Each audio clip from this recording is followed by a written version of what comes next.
Hello, everyone. Testing the mic as always. I am Madeline Maye, joined by Jess, Lynne, and we are here to talk about one of the most harrowing, tense movies I've ever seen. Whatever happened to Baby Jane? I want to thank Jess personally for allowing me out of my bed and to gag me so that I could do this episode of the Cootie Cast with you all. Well, what do I say after an intro like that? So this was your pick, Jess, to kind of round up spooky season. Today is Dia de los Muertos, Day of the Dead. The start of what I like to call Novemberween, the spooky season. So I'm excited to see horror movies all month long, as I do every November. Well, there you go. I mean, you know, it's that or No Shave November, so take your pick. Right? That's right.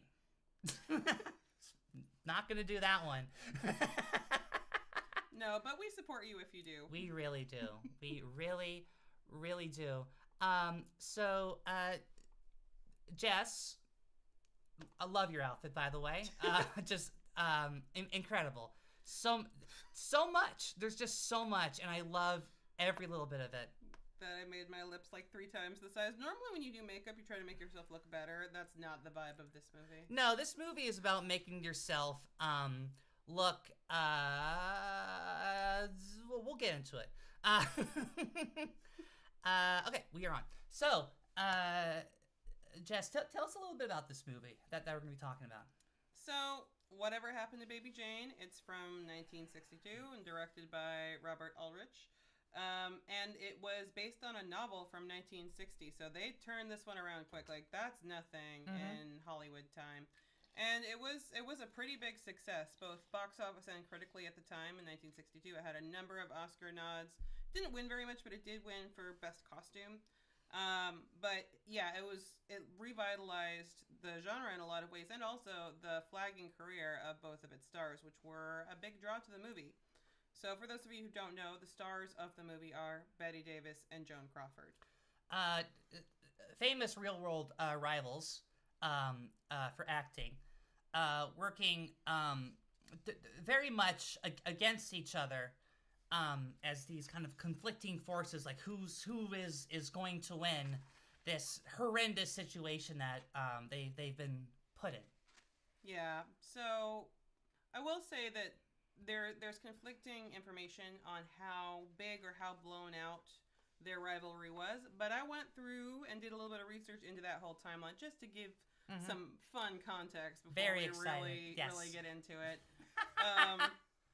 So what you have to realize is both of these two women were old Hollywood, old Hollywood. Joan Crawford especially, because she started really young. She was one of the actors that made the transition from talking pictures, or from silence into talkies. And she was a bombshell. She was, like, gorgeous back in the day. And then there's... And also gorgeous in this movie. Oh, yeah, she looks great. Amazing. She's, like, in her mid-50s, I think, in this movie, and she looks incredible. Yeah. And she's not supposed to look incredible. Like, she's not supposed to look awful, but she's not supposed to look great, and she still does. Yes. And then we have kind of the flip side, Bette Davis, who is known to be this incredible actress. The actress's actress, the Meryl Streep of her day. So, like, she came in much later, and I think around 1925-ish. That might be Joan Crawford. I might be getting my dates mixed up. We're having fun. But she came in much later and was a serious actress, and they both had huge egos, and they both wanted what the other one got. So Bette Davis, like, if you've seen her movies, especially when you've seen her young, she was very pretty. But on her best day, fully dolled up in all Hollywood makeup, she got to maybe an 8 versus, you know, bombshell Joan Crawford. Yes. But on the other hand, she got way more Oscar nods. I think she got at least, like, 10 nominations. Oh, my God. Yeah, and she won a lot more. Joan Crawford only won once. What were the films that she won for? So people can... In case you're not familiar with Bette Davis and Joan Crawford's career before this movie. I'll have to look up some for Betty Davis, but there's a whole list. For Joan Crawford, I know the only one she actually won for was Mildred Pierce. Okay. Which was a role that they only offered to her after Betty Davis turned it down. So there definitely is a lot going on here, even before we get to the filming of this movie. Yes, and there is some controversy over how much of this is real, but these events all really did happen. There's just some argument over how much they were blown up for the media. But basically, like, Betty Davis, one of her first starring roles. Davis came to Hollywood in 1930. Have it written down. Haha. So Davis had a really important film come out in 1933, and that was when Joan Crawford announced her first divorce, which completely overshadowed the movie. So they said that Betty Davis blamed her for overshadowing the movie. Then Joan Crawford married the actress that Betty Davis was in love with. The actor. The actor. As much as I would have loved that. Personally. Actually, that is true. Joan Crawford was bisexual. She publicly had affairs with both men and women. She did not marry any women because it was illegal. But yes. I am so far on Joni's side. One thing I did learn just by doing some kind of quick research was that many people may only know Joan Crawford from the film made about her mommy Dearest, which a quick Google search of mine came up that the events of that movie are heavily disputed, and it's agreed upon that what happened in that movie that Joan Crawford did was very either exaggerated or just didn't happen. Even we have a comment, no wire hangers. Yeah, that's kind of the famous thing from the movie. But yes, it's very much believed that probably didn't happen like that. Like, Joan was most likely not a good mother, but there is some nuance there. Right, and added aspects of fame and capitalizing on fame, and also what it means to be family, because she was an adopted daughter. So yes, there's Betty Davis had also said that she thought that Joan Crawford was in love with her very publicly. Whether this was true or not, Joan Crawford did spend a couple of years trying to get them in a better place. And Betty Davis was not having it. See, this is why we don't like cis women, no offense. But this is why... The exception makes the rule. This is why we don't like cis straight women. Yeah. So... God. But, I mean, she also has said some quotes. So, there's one here I want to read. I also... Well, actually, just before we end the Mommy Dearest thing, I know Betty Davis did defend Joan Crawford after that book and movie came out. She did. As much as they hated each other, she did defend her rival. So... She did, and she said basically that if her daughter had ever written anything that was that painful, how horrible that would have been. It was actually probably one of the nicest things she publicly said about Joan Crawford. Yeah. Unfortunately, it was after Joan Crawford's death. Yeah. What a queen. I won. I'm alive. So, basically, to paraphrase, Joan Crawford said one of her husband or her ex-husband was not interested in Betty, but, and this is a quote, "I wouldn't mind giving her a poke if I were in the right mood." It was the 30s and 40s and 50s and 60s and 70s and 80s and 90s and 2000s and 2010s and 2020s and 2030s. We're a wild time. We kind of forget that. They sure were. We have a... Oh, Spidey, I know you. Comes in with a comment saying, I think they both were also up for the part of Scarlett O'Hara. That part I don't know, so it's entirely We're possible. not sure, because that ended up going to... Vivian Leigh. Yeah, so... Maybe they should band together and fight the real enemy, which is a different woman, because that's what it's all about. There you go. And speaking of banding together, this was the first and only movie they ever filmed together. They were supposed to do another one, which Joan Crawford walked off set a week and a half into filming, and they had to recast. Mm-hmm. But the serious snubs were supposed to have come after this movie, which is Joan Crawford accepted Oscars for anybody who couldn't take them. So apparently she went up to accept an Oscar for another actor, and Betty Davis was walking around, and she said, "Excuse me, Betty," and Betty Davis never forgave her. And then there's the other part, which is 10 years later after the movie, she called up Betty Davis and was like, hey, have you seen the movie? It's great. And then Betty Davis finally watched it and said, yes, it was wonderful. I was amazing. And then Joan Crawford was like, well, how was I? And she didn't say a word. So Betty Davis is not looking great. To be fair, like, I don't think Joan Crawford comes off as great all the time either. No.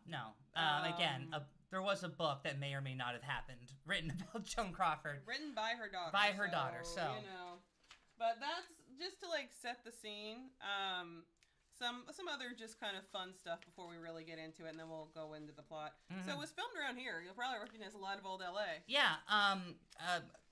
Kind of a bit of a spoiler. The end of the film takes place in on a beach road that I am very familiar with because it is in Point Dume, where I grew up in Malibu, and I've taken that road back home many, many times. So I'm very, very familiar with that, where that final beach scene happens.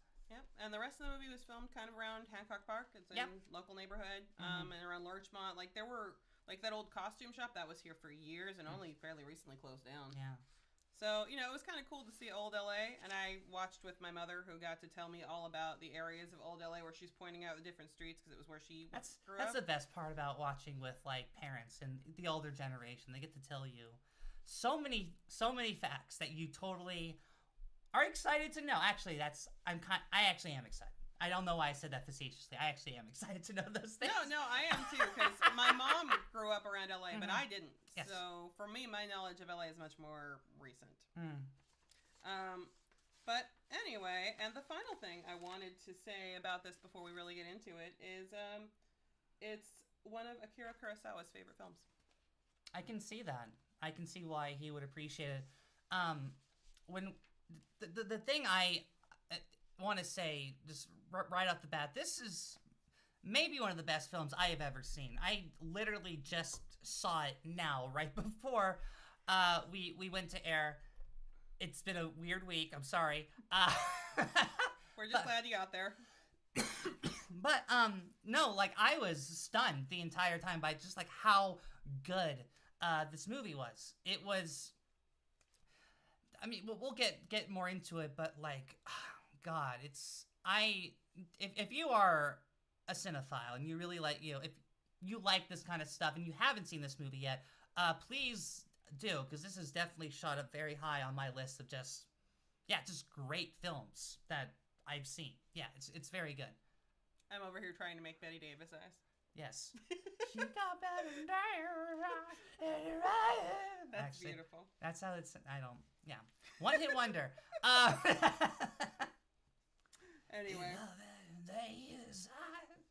So at this point, we'll go into the plot summary of the movie, and we're going to try to keep it a little tighter than normals, and then go into the themes a little bit later. So we may mention some stuff, but we'll try to, like, parse that out a little bit later.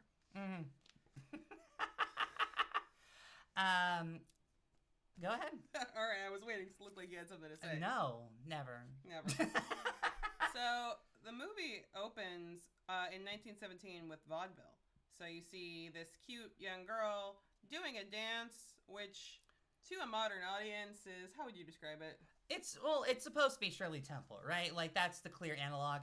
Is it supposed to be kind of this old style of entertainment? Because back in 1917, they didn't have the fun things we do nowadays, like Tumblr arguments. So back then, what they did for fun was watch little girls tap dance to very creepy songs.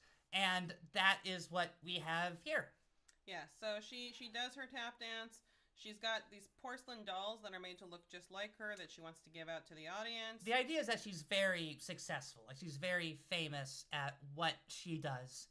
And again, this is 1917, so we're in the silent film era, but it doesn't seem like that's what she does, at least not at this point in her career. One thing to realize, so vaudeville was kind of the precursor to Hollywood. It was stage shows. It was kind of lowbrow humor. It was, comedies. It was burlesque. And it went on past the advent of the film industry, but there was this rocky transition before movies and TV much later really took over, where vaudeville was still going. So she is a vaudeville star. but she has not transitioned to Hollywood. And it, of course, must be mentioned that vaudeville comes, unfortunately, out of the minstrel show tradition, so it doesn't have the best origins either, much like a lot of things in Hollywood when you dig deep into it. Or a lot of things, period. A lot of things, period. I work in mental health. There you go. It's a lot of vaudeville in mental health. Sure is.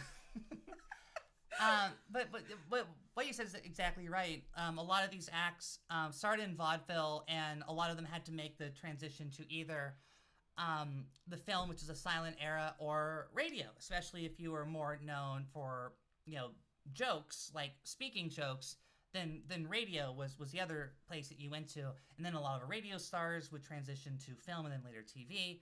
I mean, probably the most famous example is Marx Brothers. Marx Brothers, very famous. That might be the thing. But also, Dean Martin and Jerry Lewis were a vaudeville act to begin with before they became global superstars of their own. Yeah, there were a lot of ones that transitioned, but for every, ones that did very well. For every Abbott and Costello, there were a million people that didn't make it. Baby Jane's. Yes. So, the movie shows her doing a very creepy song, I've Written a Letter to Daddy. Yes. Which I will call back.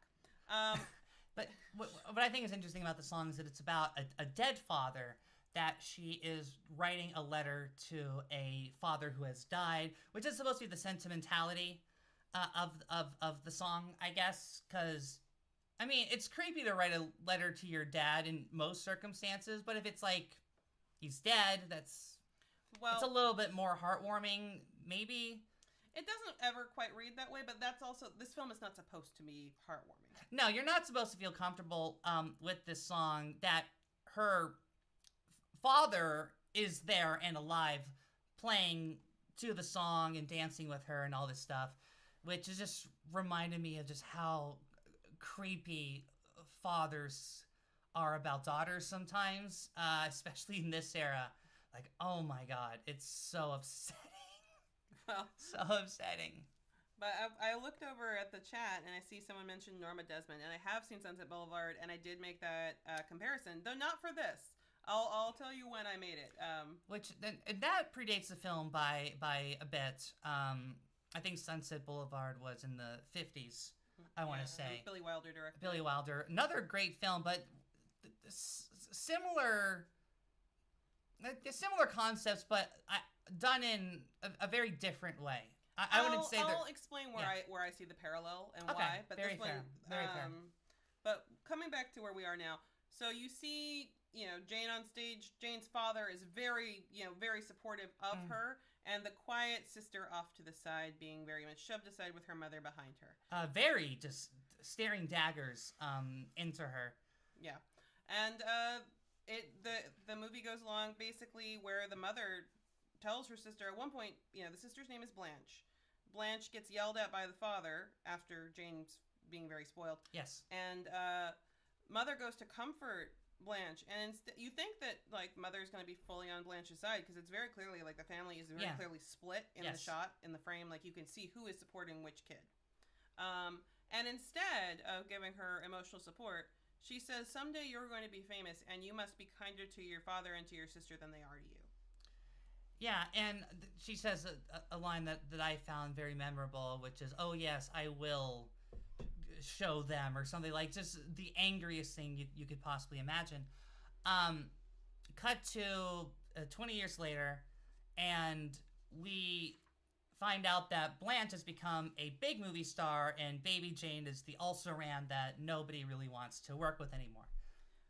So Baby Jane is an alcoholic. She can't do pictures. The executives want to drop her from the contract, but Blanche has a clause in her contract that for every movie she makes, Baby Jane must also make one as well.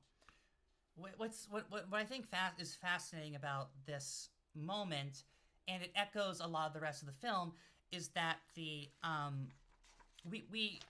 don't see Blanche and Jane at all. A lot of this film is about other people describing and judging Blanche and Jane, which I think is so fascinating, because we basically get this whole 5 10-minute sequence of two executives like describing what's going on. Like, oh, she's a has-been. She's like, it's so voyeuristic and it's so gross in a really interesting way that becomes a reoccurring theme in the rest of the movie. Yes, but we're gonna hold themes. Okay, let's just quickly get through this, so we can get to the fun part. Yes. So basically, in 1935, there's a night at a party, and you see a glamorous woman in front of a gate and another woman in a car, and there's a horrible accident, and then you cut ahead in time, and now it is current year 1962. Mm-hmm. Blanche and Jane are living together. Blanche is she's in a wheelchair. Mm-hmm. Her legs no longer work. She becomes paralyzed through the accident, and Jane is taking care of her, kind of. Jane is acting as a caregiver, but the quality of her care is, shall we say, variable. And we also learned that there could be some mental difficulties going on with Jane as well, though we don't know the extent of it quite yet. When we open on Betty Davis as Baby Jane, she's just like drinking a giant glass of clear liquid, looks like gin. Yeah. So. Yes. They put this makeup on her that looks makes her look awful. Like it's purposely supposed to make her more than me. Yes. Mine is a light version. This is a tribute, not the actual thing. Basically, we find out that all of these things are not looking great for Jane, and Blanche is suffering from the actions of Jane. She has a housekeeper named Elvira who's worried about her, and there's a doctor involved in the care of Jane, and there's this reoccurring theme of we should maybe take her to a home or something. There's a lot of themes that Jane can't take care of herself. Yes. Jane is not capable or qualified. But she's also acting as Blanche's caregiver, so it's a weird codependent thing. Yeah, at this point, we're not really sure why any of this is happening, but we will learn a little bit more of it later on. It's pretty heavily foreshadowed that the person who was in the car was, Jane, and the person who outside was Blanche. Like it's heavily implied. Yeah, and the reason we're saying it like this is you could probably guess what is going to be a twist. we will get there. Jane is manipulative. She will imitate Blanche's voice to get more alcohol and things like that. She will just lie to people and say that Blanche is fine when she's not. She kills her pet bird and serves it to her, which terrifies Blanche and makes her too afraid to eat because she doesn't know what horrible thing Jane is going to give her. Well, there's a pivotal reason why, which the reason that Jane is doing this. So the doctor was mentioned. So Blanche wants to sell the house. Blanche wants to move. The house is completely inaccessible. She's a wheelchair user in a second-story house and has no way of getting up and down the stairs. Yes. Yes, thank you. Yeah. That's right. That's a great But you're, Blanche, you're in the chair. Great scene. Yes. So basically, Blanche's plan is to sell the house and to institutionalize the sister with the doctor. Now, Jane is pretty cunning. Like, she's actually very clever in moments. Yes. And she has listened in. She has figured this out, and that is what starts her spiral of abusing Blanche. A lot of the movie is about how much Jane knows or overhears about a certain conversation. It's a lot of like trying to get things to happen before the other person finds out about it. It's also not really said what Blanche's condition was before this moment or how well Jane treated her. I think we can assume while it's reached the peak here, I do not believe it was particularly great. Before this, it just became another level with Blanche trying to stand up for herself and become more independent from Jane. Yes, but also Blanche is reluctant at first to do it. Yes. Because they are extremely codependent. And one thing the movie does very well is it shows these two women are living in the past. And we'll get more into that a little later.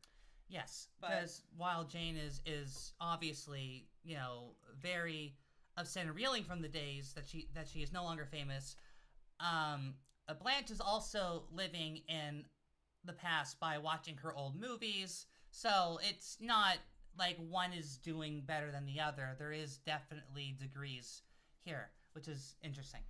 Yes. So Jane starts to do all of these horrible things. She completely isolates Blanche. She removes the phone. She cuts her off from any way of contacting the outside world.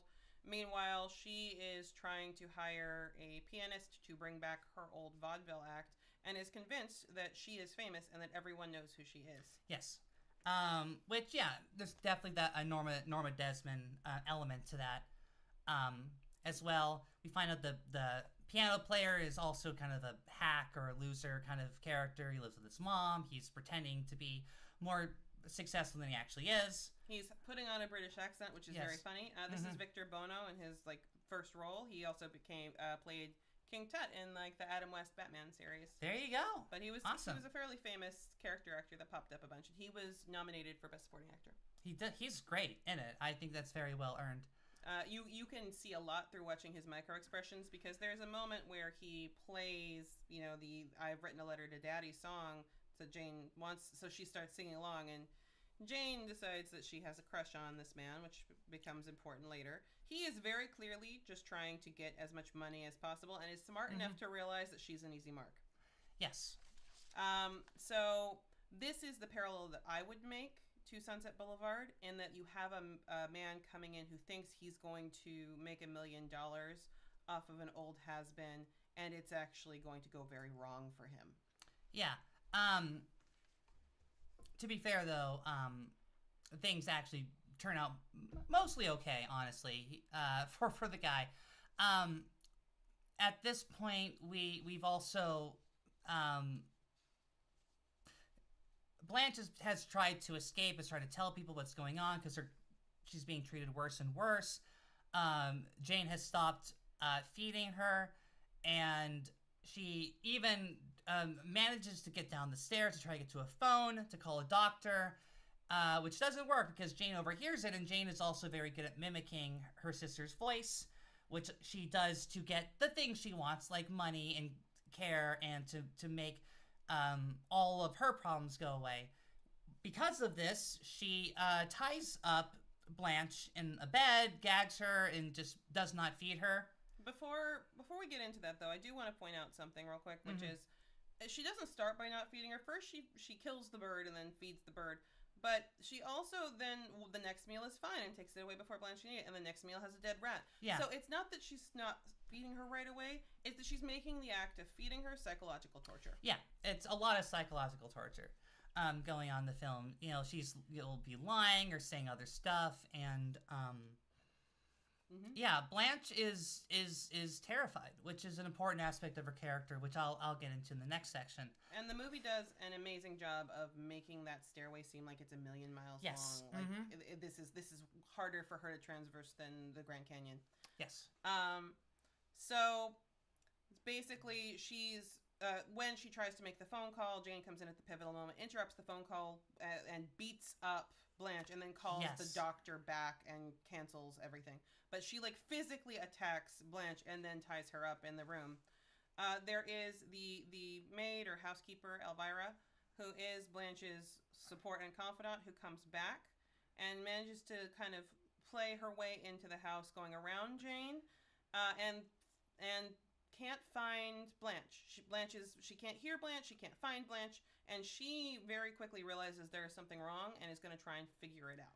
Yes, she tries to get into Blanche's room, which is locked, and she can't find the key for it.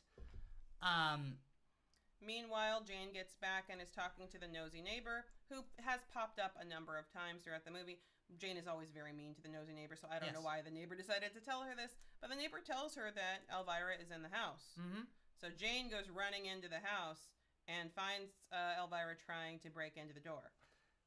At this point, Elvira starts screaming at her to unlock this door, and Jane acts very much like a small child. Yes. Jane is very much like, you can't. You'll regret it if you do. Yeah, acting like the spoiled child that we saw at the beginning of the movie. Mm-hmm. Elvira is in a proto horror film from 1962, so she does not know that you don't leave your hammer down that you're using on the table as you go in to discover the horrifying thing that Jane probably did. So what we all imagine happens does happen. Jane kills Elvira and tries to hide the body, not very well, as we learn later.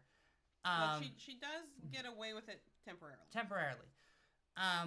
She is completely lost it at this point. The act of killing was kind of like the last big thing, I think, that really kind of... It broke her. Yeah, broke her. The piano player... he comes back. Yes. He wants they have an appointment. Yeah. She blows off the appointment, and he is mad. He is desperate for a job. His mom is out of work, so he keeps coming back. And kind of skipping ahead a little bit, Jane is now that she is losing her mind and nobody is there for her, she starts wanting to talk to Blanche about what things were like when she was a kid, and do you remember how wonderful it was? And then Mr. Flagg, the pianist, comes back. And he is drunk, and he is upset, and the cops bring him in, and Jane lets him in because she likes him. She wants to date him. And he kind of starts exploring the area. He starts playing with one of the dolls. She gets upset. He goes upstairs, and he finds Blanche. Which immediately sobers him up, and he runs out to find anyone to tell. This is the 60s. You have to find a phone somewhere, which he is having a difficult to do. He's trying to get someone's attention.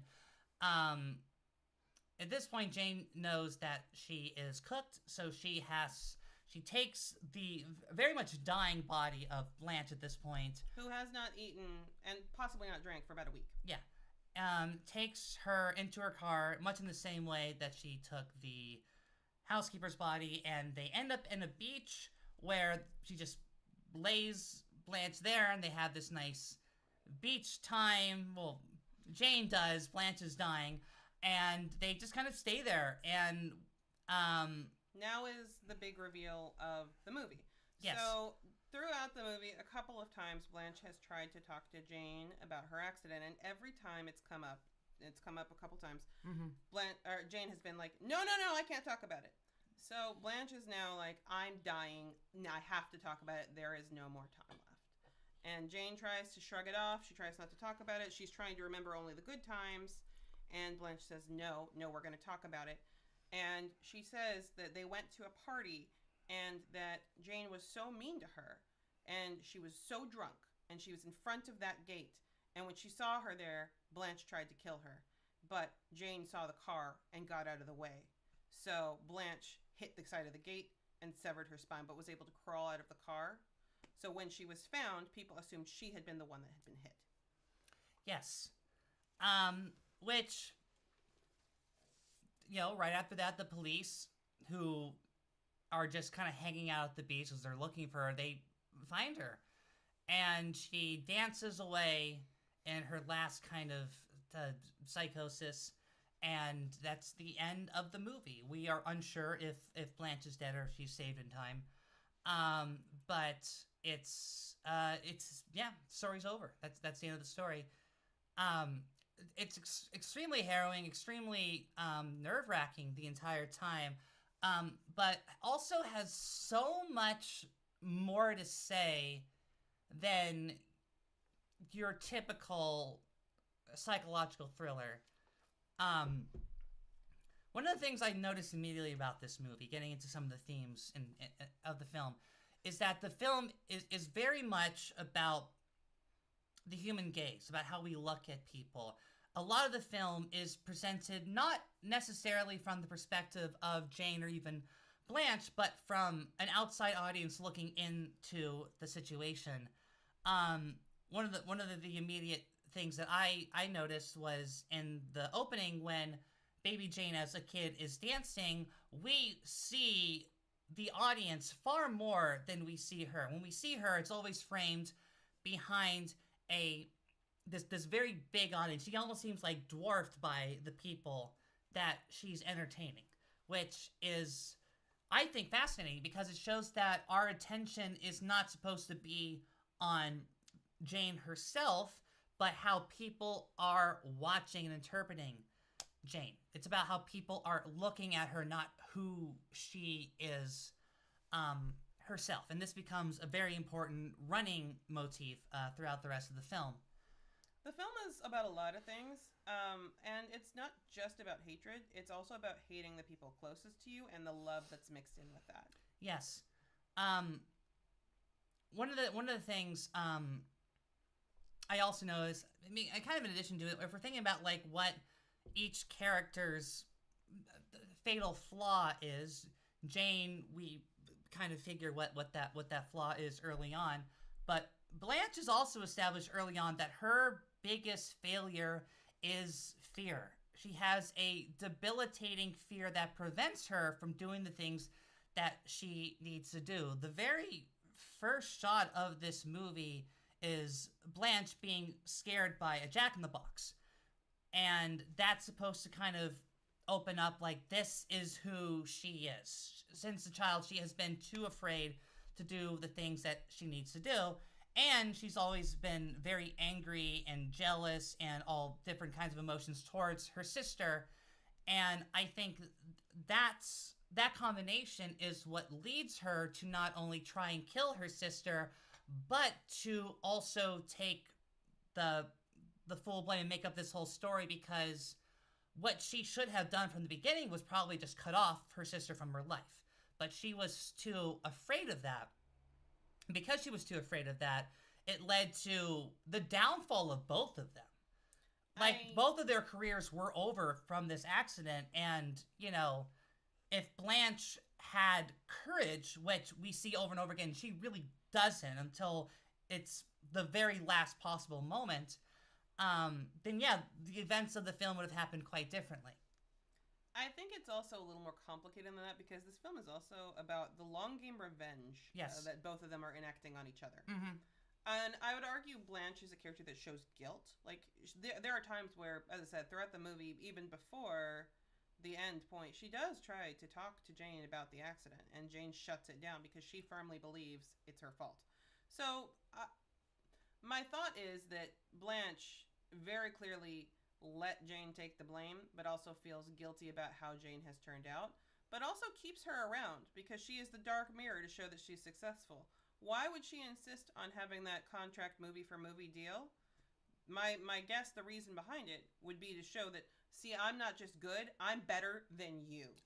I think also it has to do with that quote that her mom said, that you have to kind of take care of her. And I think there is, like you said, this idea that I am the good one. As a good person, I need to take care of my sister, because, you know, when my sister was doing well, we were all doing well, so now it's kind of my turn, so I have to help my sister out, when in reality they all should have just been honest with each other, that they all just hated each other, really.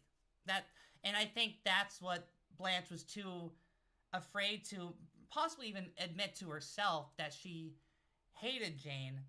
And I think Jane is a complicated character. I don't know if she initially hated her sister. I think she initially had just zero feelings whatsoever towards her sister, until she got famous, and then probably got extremely jealous about that. But again, with all of this stuff, we are pointing at the actual real villain of this movie, which is the Hollywood fame machine run by the patriarchy. Well, I'd argue there are a couple of villains, but that is definitely one. And I'm just stepping back a minute. I do think that I think Blanche is also vindictive. Like, yeah, for sure. Like, I think she might say she did the movie for movie deal to be nice, but taking care of your sister, like, you know, Jane didn't make sure that Blanche was equally famous. Jane didn't make sure that Blanche had an act when they were doing vaudeville style. That was purely, it's being nice, but it's being nice to say I'm better. And I think that's a lot of what, I think that's why Elvira is an important character, right? It not only gives Jane, Elvira and Jane very clearly hate each other Yes. early on in the movie. So it basically makes Blanche have an ally against Jane to be like, see what I have to put up with, and oh, poor sister. Right. So, it's also very much that these two women, even when they're alone, isolated in their house, they're performing to an audience. Whether that audience is real, in the case of Elvira or Mr. Flagg, or completely imagined. Yes, which I agree. A lot of the scenes in the film are set like stage plays, which sure was also a common way of filming in the 50s and 60s, but it does take on a different meaning here. For instance, we mentioned the piano dancing scene of older Jane and Edwin, and that scene is meant to parallel the earlier scene of baby Jane playing to a much larger audience. It's very much shot in the same way. While she is not on a stage, it is set up to appear like she is on a stage. The lights at the bottom are the lights of her mirror, but because of how the camera is positioned, it looks like she is on a stage, and those are the stage lights at the bottom. Again, trying to make us compare the two scenes and really make us see like how much this second scene is just such a sad cry for help, because we just see the reactions of Edwin and even Blanche, who kind of overhears it from the second floor, and just how gross obviously she's bad, like she's not doing it well, but it's also there's a sadness, like pity is the word of the day, I think, for this moment here. Yes, and the only thing, you're spot on. Like, I think the part of why we have Edwin Flagg, that's his name, as the character there is to see him reacting. Yes. And he does a great job with his micro expressions. But this is actually the third revisit of the song. There's a second time, and I'd argue that was, at least for me, the first horrific moment of the film. Okay, we didn't really talk about she has this kind of pseudo relationship with one of her old dolls. That's very creepy, and I wouldn't be surprised if the doll started talking. I was like, anything could happen at this point. It's very scary, and she sings the song to herself and to the doll. What's interesting in that scene, it leads directly to her looking at this mirror, which she will look at again in the third time. Like you said, this happens, but in this time, she gets to the mirror when she's talking about her youth and sees how old she is and just lets out this blood-curdling scream that's so terrifying. And part of why this one got me so much, and I think this is also important to juxtapose with the other two scenes, right? So, first of all, it got to me so much because you also see Blanche. This one much more than the next one, because the next one, your point of view character is Edwin Flagg. But this one, it's Blanche. Yes. So you see Blanche being trapped, her phone is taken away, and she is just reacting. She's like, Jane has tried to feed her the bird already, her pet bird. Yes. And she is now alone. Elvira's not coming back for at least a day or two, and she's hearing Jane break. And that's terrifying. So there's that aspect, and then there's the other aspect, which is Jane has not fully broken, right? Jane is going through something. Jane is not fully sane, but she's not fully lost touch with reality. She sees herself in the mirror and screams, so she's able to recognize that her place now is different than her place in the past, even if she doesn't like it. Yes. And when we get to the third scene, that's gone. All that self-awareness, it's gone. Yes. And that lack of self-awareness is used by Edwin to, treat her like a mark, that he's going to take all this money from her because she's this eccentric, rich old movie star lady. And what's again really interesting is again we are seeing these women actresses from the perspective of the men in the film that have really no right or business to say anything about these people, but the film keeps bringing us back to these men, these different men that will just say these horrible things about Blanche and Jane. Like, it's It's really interesting. They have this the neighbors that we haven't talked too much about are kind of like shown as like the how would you say this? Like they're kind of shown as like not exactly the counterpoint, but looking at like where modern day is. They're all stuck in the past, but when we look, next door, they all look very chic. Whatever. They're very they look like a 60s family. Yeah, early 60s family. Fun fact also, the teenage daughter and the neighbor's teenage daughter, yes, she is Betty Davis's real life daughter. Wow, good for her. And the mom is kind of also in that nostalgia. It's interesting that the interest of that comes to Blanche is that they are replaying her old movies on television, and that is what's getting people interested in Blanche again, not because of her current situation, but because of what she used to be. And this film is very clear that if you are not famous, if you're not the person that we all used to love, then you are practically invisible in the most bizarre ways. Like, we talked about how Jane will mimic the voice of Blanche to get the things that she wants, and the other aspect of that, it's so fascinating to me that nobody questions that or checks up on like what's going on, which to me shows how little the world actually cares for either of them. Sure, they like Blanche better, I guess, because she was a bigger movie star. However, they don't care enough to see like what's going on. Like they said, like, yeah, she got this accident, the sister probably did it. Also, she just lives with her sister, and we don't care. We don't care enough to know what's going on with that situation. She's just gone. Nobody also cares enough to know that she's in a house that she can't access without any help. Yeah, no one cares. And I think, to me, the ultimate climax of this idea is at the final beach scene, where, like, Jane is literally just walking around being Jane, and there's cops, like, they're getting their coffee. They're getting their coffee. Like, nobody notices. Nobody notices that Blanche is clearly dying on the side of the beach. Like, everything is happening. Everyone's talking about this thing that's happening, but it's right in front of them, and they refuse to see it until, like, it's literally just shoved in their face by accident. And it's a period of approximately 5 to 6 hours, I would guess. Yes. So this lady's just been lying there, just nothing, and no one cares. No one says anything. Forget her. No one even notices.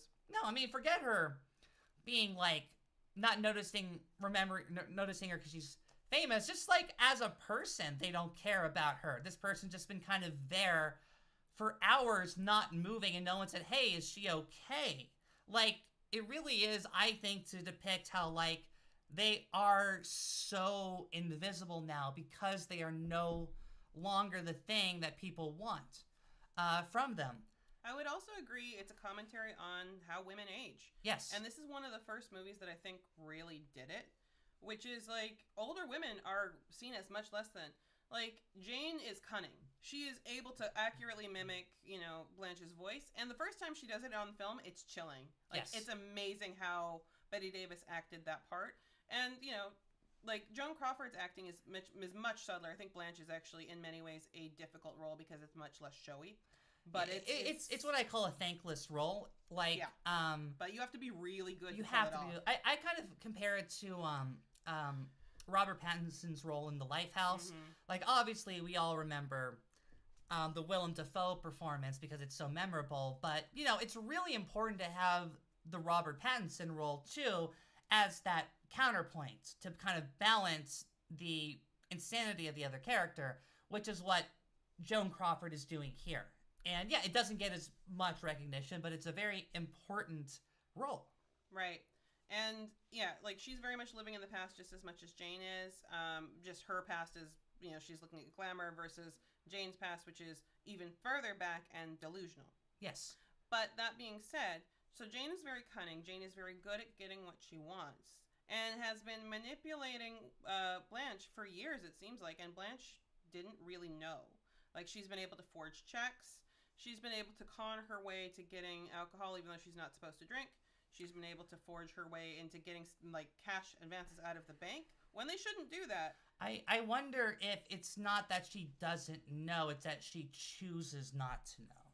And that's possible too. As I said, I think Blanche is a complicated character because I think there is guilt in Blanche for how this all went down. There is a wonder if Blanche is not allowing this to happen because of, like you said, the guilt that she feels. So she's like, I kind of deserve this because of what I did. And also being like, well, look how great I am.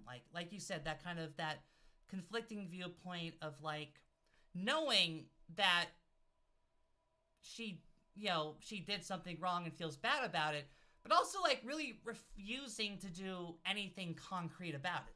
Yes. And she does, like, she tries to get out. She really does try to escape, but she could have tried a lot more, a lot sooner, and probably would have survived.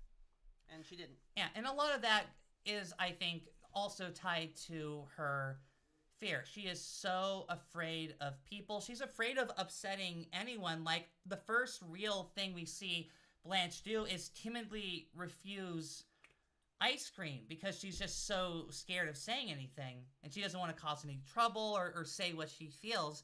And I think that's a continuing aspect of her character.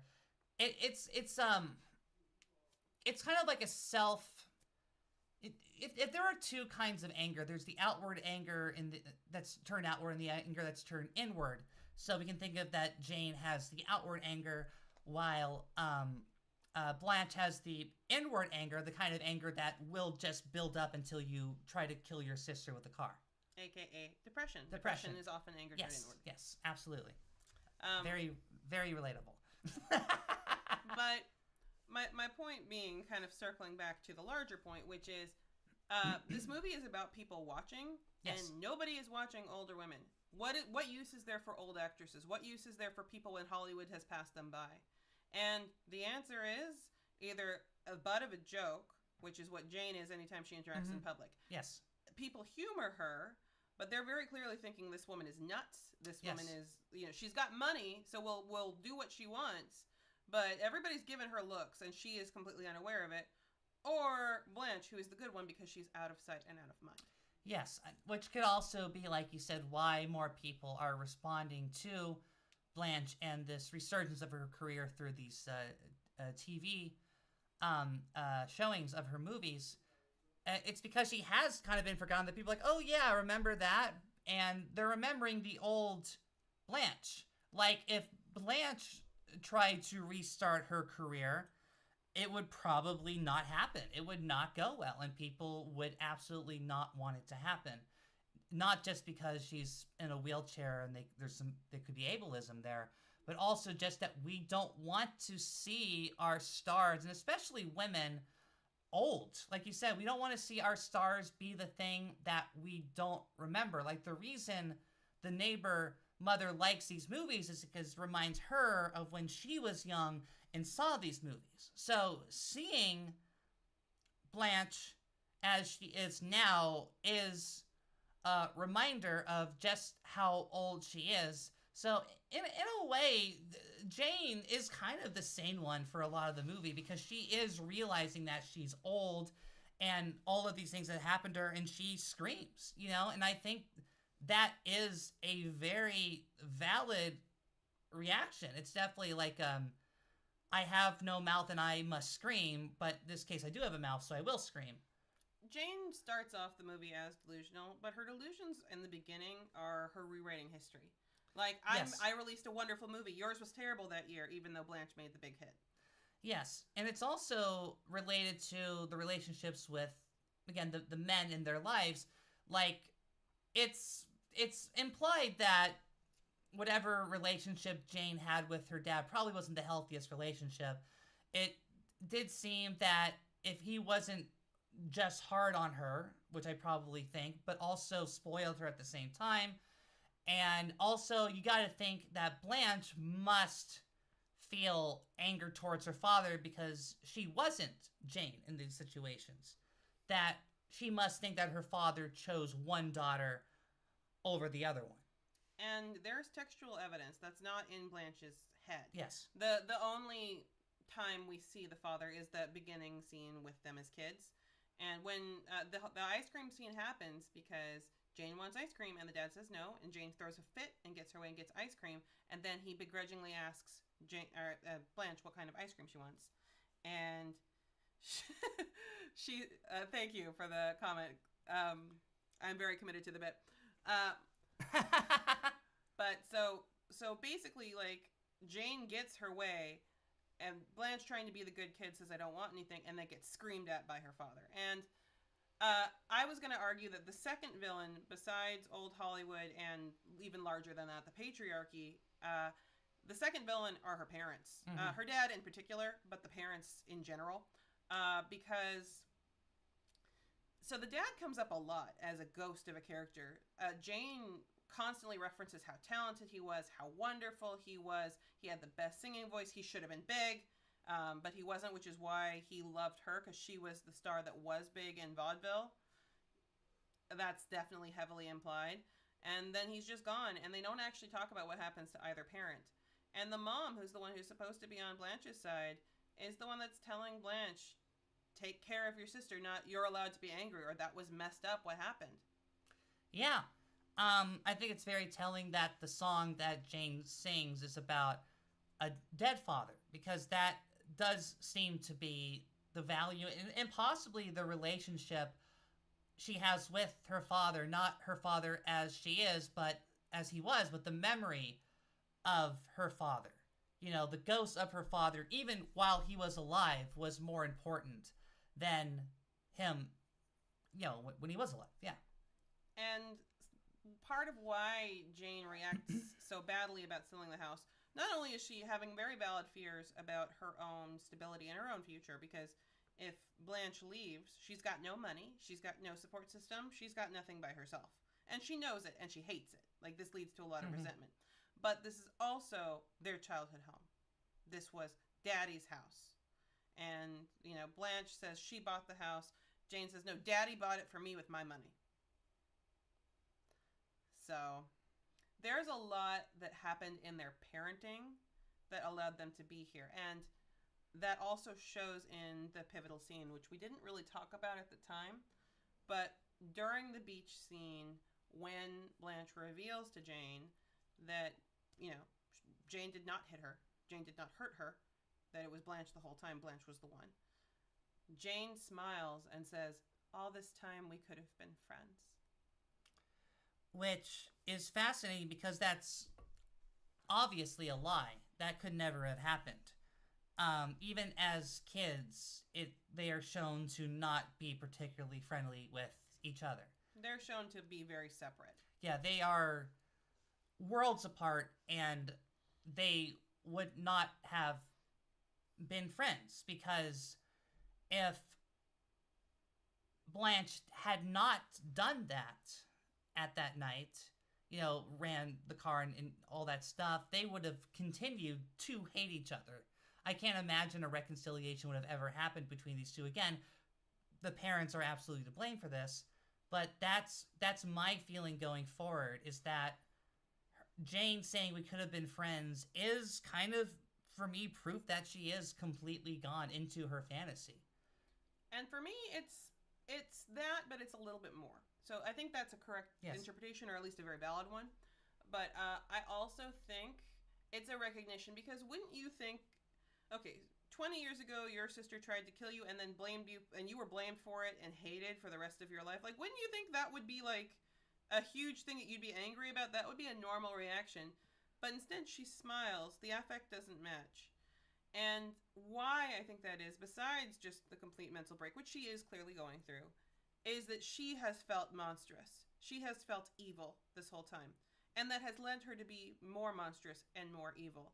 Like, she didn't start off a murderer. She became one because she believed she was already on the path. If she tried to kill her sister, who else could she have tried to kill? Yeah?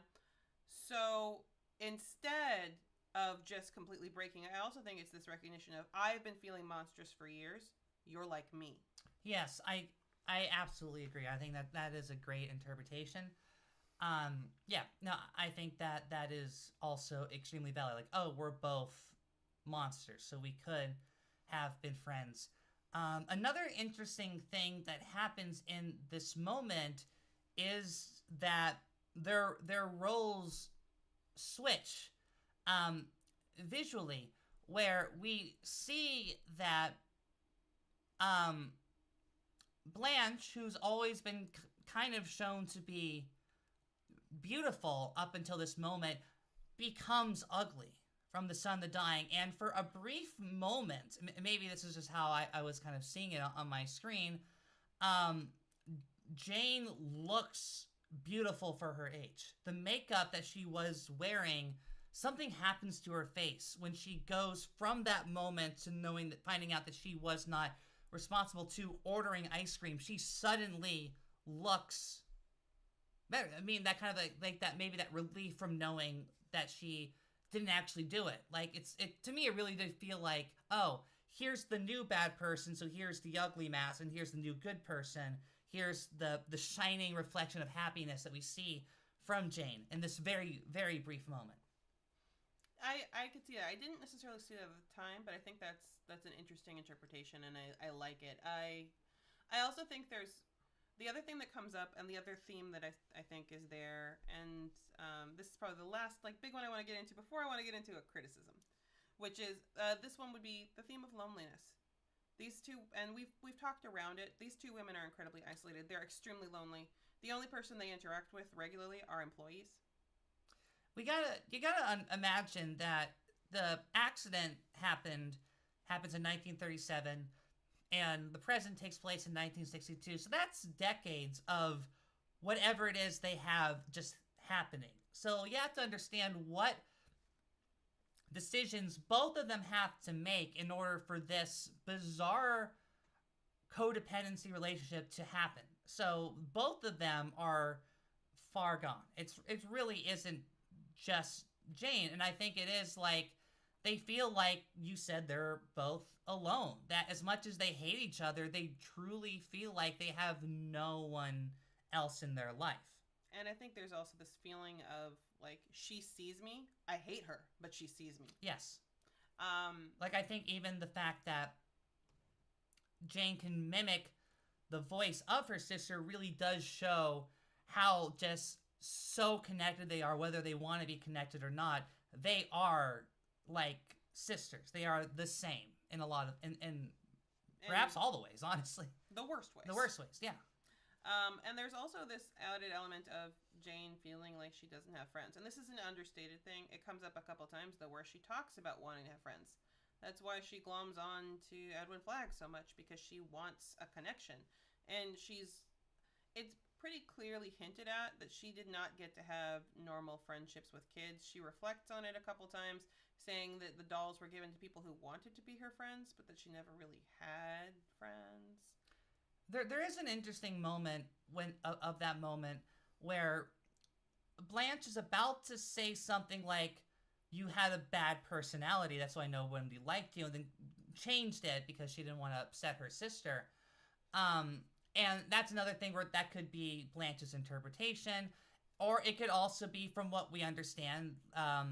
She was not particularly nice. We saw her be very spoiled as a kid, and then we also find out from Blanche that she was quite mean to her sister and just kind of just talk sass about her. So it is possible that she has a bad personality, and that's why she didn't have any friends. However, like everything else, there's always a second side to everything, and we'll never really know what the actual true answer was. And my guess would be, this is about a child actor. Like, yeah, child actors, vaudeville or not, they didn't have normal childhoods. No. So I don't imagine that there would have been opportunity to be friends. Like, yeah, Jane was very clearly, and this comes up multiple points in their early life, she was the breadwinner. Yes. So that's a lot of pressure. So how would you have that normal social development? It's just never there. Yeah, and especially we learn at the end of the film that it was Blanche gaslighting Jane this entire time. Yeah. And I have to imagine what relief that must have been for her, who assumed a lot of things and was kind of told that that wasn't the truth. When in reality, she was right. She did remember things clearly. It's not Blanche isn't the superstar. She's not the saint that she thinks herself to be, or other people think of her to be. And that's partially why I will stand up for Joan Crawford's performance in this, because watching it the first time, it's not like there are hints that there's something going on. Yes. Like the way I've described this movie when people ask me is it's two bad people doing awful things to each other. Mm-hmm. And when people watch the movie, like I watched with a couple people. I watched with my mom and I watched with my partner. And my partner was watching it and he was asking me, why? What did Blanche do? Blanche seems fine. And I think if you're familiar with the language of movies, you'll kind of pick up on some stuff. Yeah. But there are a lot of people who wouldn't because it's subtle.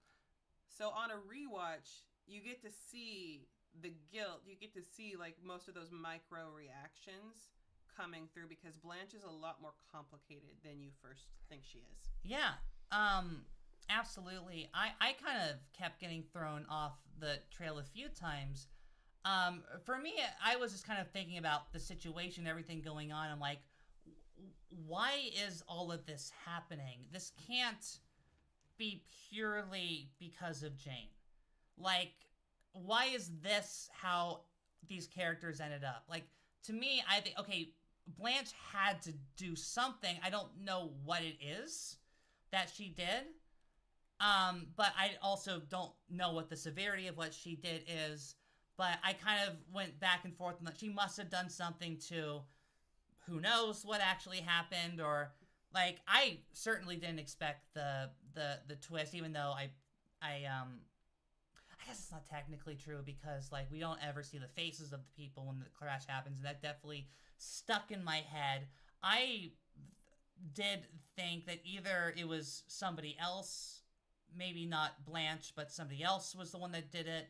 I did think that the story had holes, and I knew that the film knew that, and but it keeps you, like, guessing. I never felt certain that I knew exactly what was going to happen, and it was really shocking, because I did think that Blanche was, like, mostly okay until that moment, where it kind of does put everything into perspective. Like, oh my god, this is even sadder than I initially thought it was.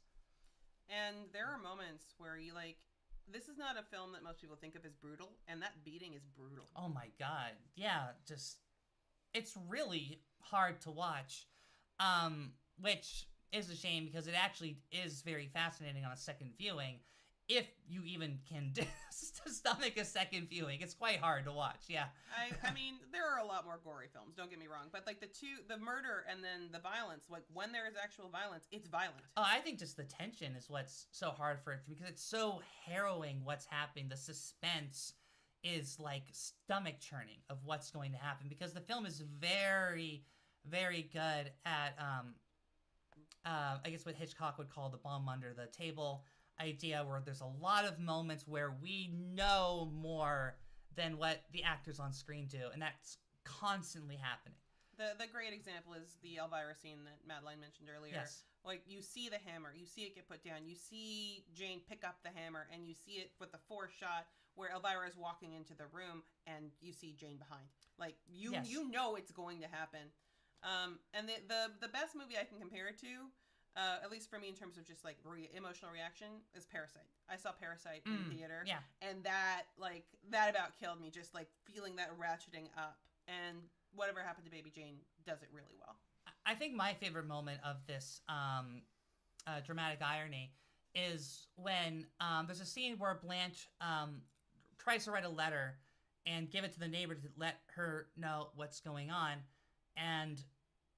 but instead Jane finds the letter and picks it up and reads it, but we don't get the payoff to that for a while, because when Jane comes back and we know that she's read it, and Blanche is pretty sure she read it but not completely sure, they have like a pretty full interaction, enough of an interaction where you do kind of forget that happened until Jane busts it out at the exact right moment to remind us, like, oh, this is what's going on.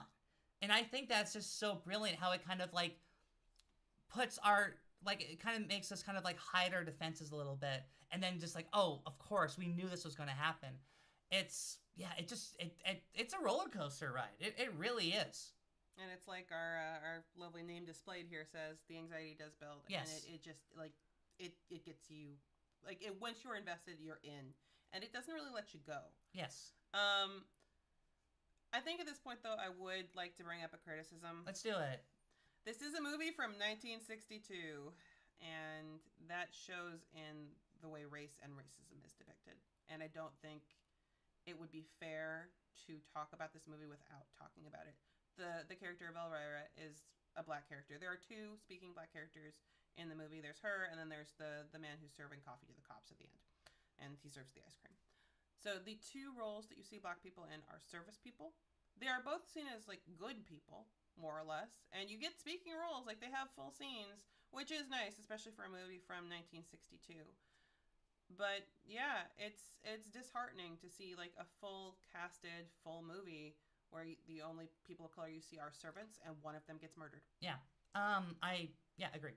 I meant the ice cream guy. Thank you. Yeah, the ice cream guy. Yeah, the characters of color are used to progress the story and are killed to progress the character arcs of the white characters. The maid is just assumed to be the perfect, diligent servant of the rich white woman. I agree. That is my same criticism. I have nothing really to add to that. Yeah, it's. I think overall it works really well. And again, time and place. This is a movie from 1962 where I was just like, wow, they have a black person here. But the fact that that gets to be the reaction, that's not a pass. No, it's not a pass. I will say, like thankfully, it's not something that's like rampant or crucial to the film, which honestly kind of makes the inclusion of those elements even weirder, that they even had to happen at all in the way that they did. But it would be wrong to just say the sign of the times. It's important to note these things so that we can improve and make an even better version of whatever happened to Baby Jane, where they don't just kill the people of color. In this movie. No. Yeah, as our chat person said, justice for all. Justice for. I loved her character. She was a great character. She was, and she was really likable. Like, you liked her on screen, and I immediately saw her and was like, well, I'm sad now.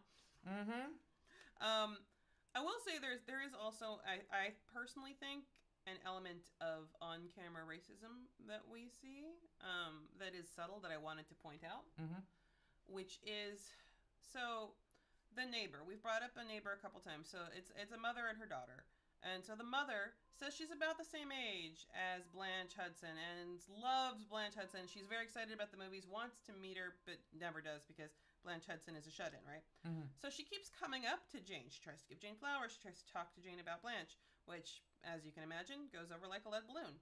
And Jane gets meaner and meaner to her over their various conversations because Jane does not want to talk about her sister. Jane wants to talk about her old vaudeville career. Until the neighbor decides, after the last time where Jane yelled at her, to talk to Jane and ask if she can borrow Elvira because she needs another housekeeper for a couple days a week. And through that conversation, the neighbor reveals that Elvira went back and is in the house. So why would the neighbor do this to this lady who has been very clearly mean to her for multiple interactions? Yeah, I agree with that. It's really the only time the film ever feels contrived to me. It is a very strange moment, and otherwise, I think, a pretty pitch-perfect script that feels like a thing needs to happen, so we need to make these things happen. And they do choose to just have casual racism, especially 60s casual racism, in order to do it. Which I'm not saying is necessarily wrong to have that happen, because there are people who are racist. There are people who would overcome their dislike of a neighbor to say, oh, a black person is unsolicited in your house, unauthorized, whatever. But I don't think like, this movie tries to pass it off as something you don't comment on, and that is not okay. Like, if you're going to show this, this needs to be something that is a point. Yeah, the only thing I can think, and I don't want to just do cinema sins kind of stuff. The only thing I can think is that, Jane is still famous, and as much as she is treated badly, girl want to meet famous movie star, so maybe you do just kind of invent reasons to keep talking to somebody because it's famous. I mean, I that makes sense to me. But again, I also agree it is a very it's racist. Yeah. It's a small sour note, but it's one that I think, look, I am one of those sneaky hidden people of color. I'm mixed race. Like, I think it's important to talk about those things, because until we see it, like, you can't change anything if you don't see it. So I want to make sure at the very minimum we're noticing. Absolutely. But other than that, I do think this is a fantastic movie. I was impressed throughout. I was on the edge of my seat throughout. Yeah, I would put this as one of my favorite movies. Definitely one of the best things I've seen in quite some time. And a reminder that, hey, old movies rock. Go and see older movies. They are so good. Especially when they look like this. Yes. Not everyone can look this good. Look like Jess does while seeing the older movies. It really gets you in the vibe. Yes, name displayed. Hell yeah, old movies.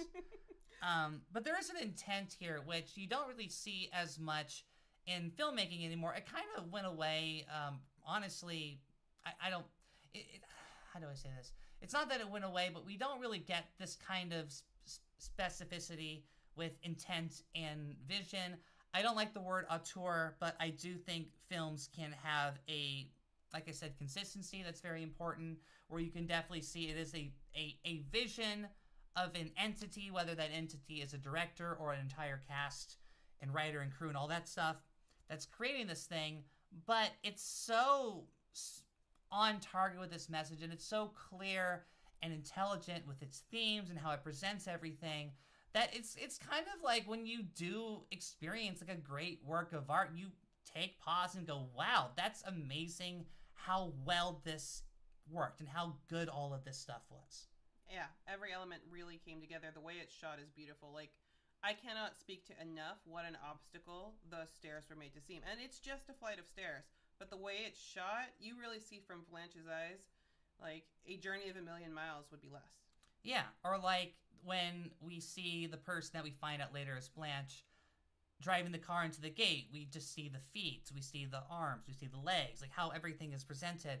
The editing of the film and some of the suspenseful scenes where we're cutting between Blanche and Jane and another thing, and it's like, what's gonna happen? What's going on? Like, who is gonna get caught first? It's so well put together. Name Displayed asks the question, do you think that Blanche died on the beach in the end, or do you think she survived? My answer would be, it doesn't matter. The story is over for both of them. But as a fun, I don't know, just fan, non-critical, I think she lived, would be my guess. See, I would probably go the opposite way, based on, she's not eating, she's not drinking, it's been days. She also has been violently beaten and dragged up the stairs and down the stairs. I think she's dead. I think she just barely made it. But again, I do think the point is, it doesn't matter, because alive or dead, they might as well be done as human beings. Yeah. I also think, like, there are a lot of really great little moments in this movie. Mm-hmm. Like, Edwin Flagg, like, so he's trying to pretend to be British. You see him first with his mom, who is British, and he's very dismissive of her, but yes, he's very much American. And then when he's drunk, his accent just, it's gone. Yes. And it's such a great moment, mm-hmm, and you can see Jane does not catch it at all. No, she doesn't care. She's way past that. Yeah. Any other moments you want to talk about before we get to conclusions? I think that's more or less it. I also really love this movie. I think it's amazing. I think the main idea of that closeness and that toxicity, and how people can bring out the worst in each other instead of the best, even when they're supposed to bring out the best. It's such a character study, and I also think it's one of the things that this does really well that a lot of others in the genre, other imitators, just didn't get, is that this movie is fundamentally sympathetic. It's fundamentally sympathetic to both Jane and Blanche. It doesn't excuse either of them, but you see both their rationales for why they are the way that they are. Absolutely. I echo it. I think it's a brilliant movie. I think the decision to film it in black and white was also genius. Because it's a 62, they could have made this in color if they wanted to. Absolutely. But I think having it in black and white does show kind of what I feel the film is a transitionary film between the aesthetics and ideas of the 50s into what would ultimately become the 70s auteur era, new Hollywood era of filmmaking. And it also kind of represents the age and the time of the stars themselves. Not only the characters of the movie, but the actresses as well. Like, it all kind of fits into things are changing. However, we are still holding onto these old notions, because a lot of the film to me felt like a 40s and 50s film, despite being filmed in the 60s, but has enough of those new elements that are being introduced thanks to things like the French New Wave movement that was happening around the same time, to modernize it. And I think the end result is pretty timeless. This feels like a film that could have been made at any point, and I think it's incredibly enjoyable. Minus the racism and the stuff like that. No, I think this is a great film. There's no such thing as a perfect film, but this one comes very close. It's very good, yes. I would disagree about the fact that it's timeless. I think that the themes about the sisterhood and about the Hollywood industry are, but I think it's very grounded in time. Like, even the fact that Jane was a vaudevillian performer, one of the reasons that many vaudeville performers didn't transition well is to be on vaudeville, it's a stage show, right? And it's a cheap stage show. So you have to be big yes. actions, big expressions. And that just did not translate to the intimacy of close filming. Mm-hmm. So, like, that piece and that transition point, well, I'm not saying there couldn't be other transition points. I feel like this story is beautiful in when it is set, and that is very important. However, I really like what you said about, like, the work about it being black and white. I think that also adds to the aspect, because I would argue the central theme about this movie is when you live in the past, you will die in the past. Mm-hmm. And I think that was really shown in everything, including the kind of filming that it was done. Yeah, that is definitely one of the themes. To me, I argue the most prominent is fame destroys everything.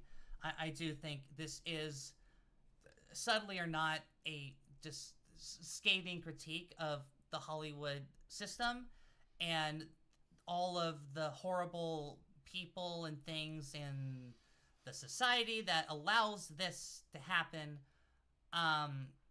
You mentioned before that this, before we started filming, that this movie inspired a lot of imitators to create a bunch of old women be crazy movies. Yeah. Which to me is so fascinating, because that is not the message of this movie. I don't come out of this movie thinking, wow, Betty Davis sure was insane. I don't think that. I think how horrible the world that made these people into who they are is. That all of this had to happen in the way that it did. I feel nothing but sympathy for both of the characters at the end, as horrible as they are. It's true. I think, so the subgenre is called psychobiddy. And not to be confused with Psychobilly. Right. It did spawn a lot of imitators directly after, but it still does to this day. I mean, X from 2022. Like, yes. One could argue that fits within this subgenre. Absolutely. Or Ma, something that I remember, that very bizarre movie. But as I said, like, I think to really get this, part of why it works so well is people continually underestimate Jane. They yes. continually don't expect anything from her. So when she is capable, and she has her moments where she is stunningly capable, Like, she is able to pull this off for about a week, which if she weren't so capable would not have happened. And I don't care if it was the 60s and she could have talked her way around the bank teller. Today she would have just been able to steal, Blanche's phone and done online banking. Like, she... I've never seen Maye. I heard it's insane. I heard it's a very crazy movie. We'll throw it on our list, though. We'll throw it in. We'll don't know when we'll get there. I don't think... I'm guessing probably not of the quality of this movie, but I have heard it is campy as hell, so I'm very excited.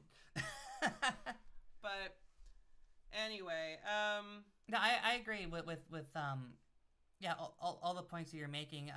What I think is fascinating about Jane as a character, and about the view of women at this time, and very much still now, is that people are not only surprised that women are capable, but that women are capable of evil. And that is the thing that everyone just is incapable of understanding or believing, which allows Jane to continue to do what she does throughout the movie. They treat her as an eccentricity or a joke, and yes. She is much more capable than that. But her plan is never long-term. She's never able... Like, this would never have worked, even if Elvira hadn't come back, even if she hadn't killed her, if she had managed to, just fob her off. Eventually, it would have been discovered. Blanche may or may not have been alive, but this would never have lasted longer than a month. She wasn't capable of that kind of longevity. Like, she was always constantly reacting, and she was reacting on her feet well enough where she could keep it going, because someone who's truly incompetent wouldn't have been able to. Not at all. But there's no larger plan here. She's not an evil genius mastermind. Yeah.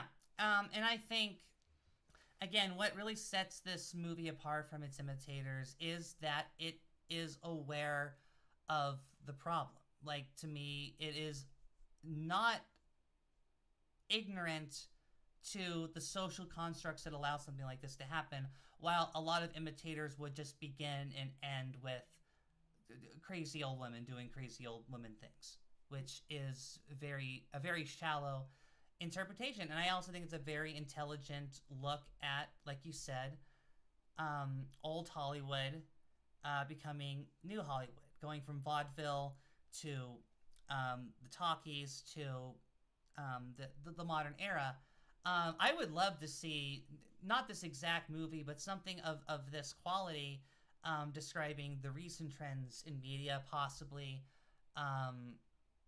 TikTok is often seen as a joke, but I do think this idea of the vertical media, this idea of the handheld in front of you star, is a fascinating idea in and of itself. And seeing that transition from what we have now into this, not as any of this being good or bad, but just commenting on how media presents our stars and how our stars are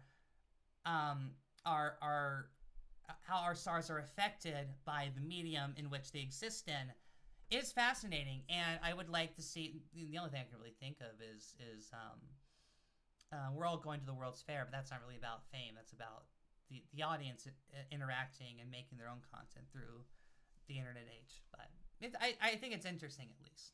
I think there's a lot of potential there. The medium is the message. Exactly. That's exactly what I was referencing. I still own that book. We studied film. We went to college. But I think there is an excellent point. I mean, first of all, I would love to see just more movies being made of this quality. Just give me more of these movies. More good movies. This is one of those movies also where it is a movie that is directed by a man, that is about women, that is sympathetic to women in a non-traditional standpoint. You don't get that a lot. Yeah. So I guess nowadays, if you want this movie, it has to be like old Captain America and Iron Man getting in a dependent relationship. I feel like you're gonna have to write this fanfic. It's been done. I mean, yes, it's definitely been done. Always room for more. I guarantee you, and much more graphically than I could ever describe it. They're very good at describing things I don't need to describe to an audience tonight. Fair enough.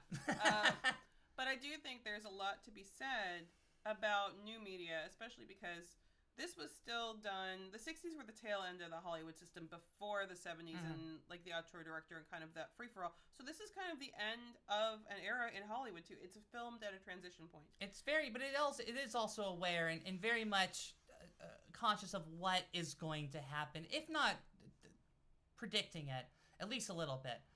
But I think that we're at a transition point now of what is new media versus old media, who creates content, and what does that mean? Because there's this belief, and we're going a little bit beyond what the movie is, but there's this kind of belief that the internet is a free-for-all, like anybody can be famous, anybody can do anything. It's the American dream, even more so. But the American dream isn't really real. It's not really equal for all of us. People don't have equal access. Who gets to be, the next influencer? That's very arbitrary, and it's who can play the game better. And it can also bring out the best and the worst in us. And I think people love to talk about the best, and they don't talk about the worst. So there's a lot of room for exploitation in new media, and that is not being discussed anywhere. So I would love to see something like that. It would be fascinating. I think the idea of somebody being famous purely for ironic reasons, the idea of a unfortunately named lolcow, is a fascinating idea to look into, where somebody can just become a Baby Jane sensation for all of the wrong reasons, which is a fairly, like, those elements of the freak show or the geek show have existed forever, but the level at which it is now is something unprecedented, where that can be toe-to-toe with all of these other new fascinating ways to become quote-unquote famous. And here we're using famous in its most traditional term of eyes being put onto you. Whether or not that's made into monetary is usually a second after effect. It would, even more so now than it ever has been. But I do think, in that aspect, I think the message of whatever happened to Baby Jane is timeless. And I think that would be maybe my bigger argument for this. Feels like so precedent that even if what is happening is fundamentally different because of how the mediums are different now and the trends are going in a different direction, maybe even an opposite direction, I think the ideas behind how we react to that are as true now and as similar now as to when it was back then for Joan Crawford and Bette Davis. I also think well, I would argue the story is very rooted in time, and I think it's important absolutely. to this story to be rooted in time. I agree, yes. The themes are timeless. Absolutely. The idea of the patriarchy, the idea of men judging women and that relating to their success, the idea of being forced to perform and what being a breadwinner does to a child and what that does to a family, and then how families can destroy each other. Like, these are things that could be explored forever. And it's so good. It's so wonderful to see, like, a really good exploration of that in ways that we don't. And I want more stories like that. That's why we're doing this, so we can talk about the things that are so good or things that could be so good. And, I think that, like, this movie was a hit. Like, it was sold in theaters. Like, there were 5 Oscar nods. I think, like, 1 win for Best Costume. Yeah. Like, it was, and, this was back in the days when, Oscar winners were the biggest movies of the day. It was before that changed in the 70s. Yeah. So, like, this was a big movie. It was a little bit critically mixed, and now it's pretty much critically successful all the way around. But people loved this movie, and it spawned a change in what horror was. Like, it spawned a whole subgenre, but it also changed how horror was, because prior to this, and prior to Psycho, which was in 1960, the horror movies of the day, they were monster movies. They were aliens from outer space, or the monster from Blue Lagoon, or whatever, or Black Lagoon, excuse me. Like, and those aren't bad movies. They're fun. But it's just a very different kind of horror than when your horror is personal. And these stories made horror personal, and then that went on to be made more and more personal in other interesting, different ways. Yeah, I think you can also trace back to Night of the Hunter as an early example of, like, just messed up people. But I think the idea of this film is even more unique in that aspect, where it is older women that are the monsters in this film, because I think, unfortunately, a lot of the messages from these films ended up getting turned into the slasher genre, which is, again, people be crazy and killing. That's the message, instead of examining why this is happening. Like, we just want the Jason, we just want And yeah. don't get me wrong, I'm happy to have old lady Jason. Like I support old lady Jason, but well, good, because that's literally the first I Friday the 13th. I know. Yes, it's literally the first Friday the 13th movie. Spoilers for another movie, I guess. Spoilers for a movie from a million years ago. Yeah. And that's our whole shtick. Damn, I'm sorry. We should have said spoilers before for a movie from 1962. Lol, thank you for entertaining me on that one. Name displayed. I think it's a good time to wrap up. I think we've said our final conclusions. I think we're both thumbs up. I think it's a fascinating film. I think it's a fascinating film on gender roles, which is the point of the podcast. And I think it says a lot about so many things, and I think it's right on the money about all the things that it says. So, do we have any ideas for next time, or is it a secret? It might be a secret, which is code for it's my turn. I haven't thought about it yet. But we'll have. Maybe we'll do something a little. I'm enjoying the prestige cinema that we've been doing. So we're not doing Ma. We're gonna do Ma another time. I am enjoying. I enjoyed getting to experience this very cool movie that I've never seen before. So maybe we'll stick to that, and then we'll go back to the goofy fun stuff a little later.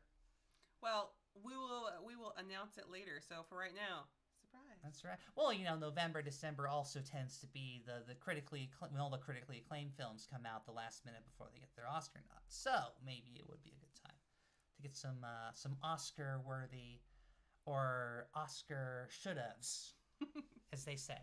There we go. Well, thank you so much for those of you who are listening either currently or later. We appreciate you doing this.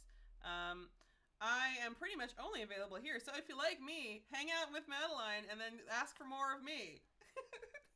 Do not do that. Do not just become my friend and say, oh, when do I get to meet Jess? We will both find that creepy. That is true. And we will hate that. That is the worst way to become either of our friends. But you can continue to follow me on the channel. Please like, share, and subscribe. If you haven't already, tell your friends. Please check out my video essays if you haven't already. They will return. It's been a weird month, and the video I have been slacking on is literally an autobiography about my transition story, which is not always the most fun thing to work on. And I think that'll hopefully become clear when you see the final product why it took me a long time to make. A lot of very difficult, but I do want it released. It will be released when it's released. Yes.